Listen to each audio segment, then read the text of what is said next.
La coupure de la fourniture en courant électrique à Kisangani complique le social de la population.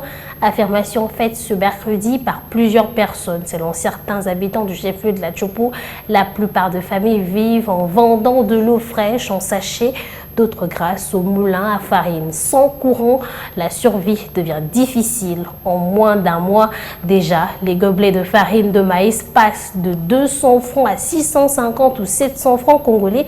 On écoute ce reportage de Félix Abossa.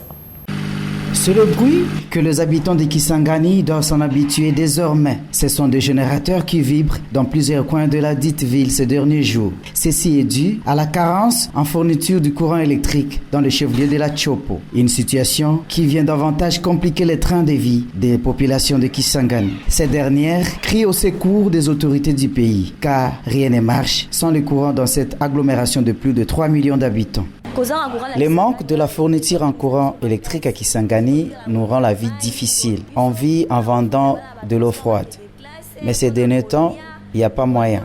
Payer le transport pour les enfants qui se rendent à l'école et manger ici à la maison deviennent de plus en plus difficiles. Le problème du courant à Kisangani est devenu très sérieux.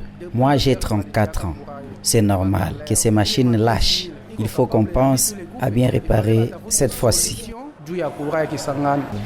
Kisangani était considérée comme la 3e ville du pays. La ville s'agrandit du jour au lendemain. Les besoins en courant électrique augmentent aussi. Que les autorités nationales puissent prendre ces problèmes au sérieux. Ce mercredi, les étudiants de l'université de Kisangani ont barricadé la route principale menant à cette institution universitaire. Ceci pour réclamer le retour de la fourniture en énergie électrique. Kisangani, Félix Abossa pour B1.